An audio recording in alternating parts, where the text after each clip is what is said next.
Gaza पर Israel का हमला लगातार जारी है। गाज़ा पर इजराइल के हमले के बीच फिलिस्तीन को मान्यता देने का मुद्दा एक बार फिर से चर्चा में आ गया है। फिलिस्तीन को एक राष्ट्र के तौर पर मान्यता देने की अचानक से होड़ लग गई है। फिलिस्तीन को मान्यता देने वाले देशों में अब वो देश भी शामिल हो गए हैं जो कल तक इजराइल के साथ खड़े नजर आ रहे थे। इजराइल के कई सहयोगी देशों ने फिलिस्तीन को एक देश के तौर पर औपचारिक मान्यता दे दी है।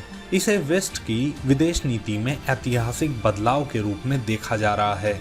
इन देशों का नेतृत्व ब्रिटेन कर रहा है, जिसने कभी इजराइल के निर्माण और फिलिस्तीनियों के विस्थापन में सबसे बड़ी भूमिका निभाई थी।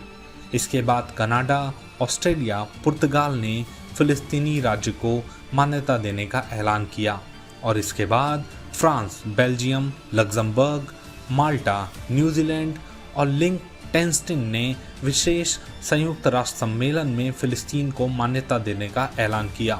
इन सभी को मिलाकर फिलिस्तीन को मान्यता देने वाले संयुक्त राष्ट्र के 193 देशों में से कुल देशों की संख्या 150 से अधिक हो गई है।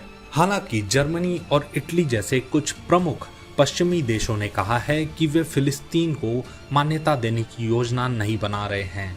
दुनिया के नक्शे पर फिलिस्तीन नाम का कोई देश नहीं है, लेकिन इसके बावजूद इसे एक व्यापक अंतर्राष्ट्रीय मान्यता प्राप्त है। गाजा में इजराइल की जंग के बाद बिगड़ते हालात को देखते हुए दुनिया पर फिलिस्तीन को औपचारिक रूप से मान्यता देने का दबाव बढ़ता जा रहा है। इजराइल गाजा जंग की वजह से यहाँ भयावह मानवीय संकट पैदा हो गया है। संयुक्त राष्ट्र ने बताया है कि गाजा भीषण अकाल की चपेट में है। इजराइल पर यहाँ भीषण नरसंहार का आरोप भी लगा है। ऐसे में दुनिया के देशों पर फिलिस्तीन को मान्यता देने का अधिक दबाव है। यूरोप के देशों के इस कदम से इजराइल आग बबूला हो गया है। इजरायली पीएम बेंजामिन नेतन्याहू ने इस कदम को बेतुका बताया और चेतावनी दी है कि इससे इजराइल का अस्तित्व खतरे में पड़ सकता है। उन्होंने कहा कि ऐसा नहीं होगा।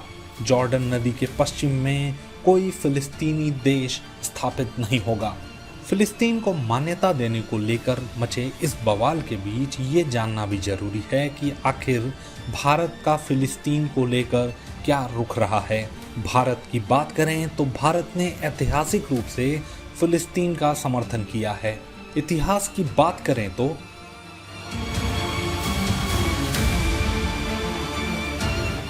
भारत ने साल 1947 में फिलिस्तीन के विभाजन के खिलाफ मतदान किया था। इसके अलावा भारत ने 1974 में फिलिस्तीनी मुक्त संगठन को मान्यता दी और 1988 में फिलिस्तीनी राज्य को मान्यता देने वाले पहले देशों में से एक था। भारत ने भले ही 1950 में इजराइल को एक देश के तौर पर मान्यता दे दी, लेकिन 1992 तक उसके साथ राजनयिक संबंध स्थापित नहीं किए। भारत शुरू से इजराइल और फिलिस्तीन के बीच द्विराष्ट्र समाधान का समर्थक रहा है।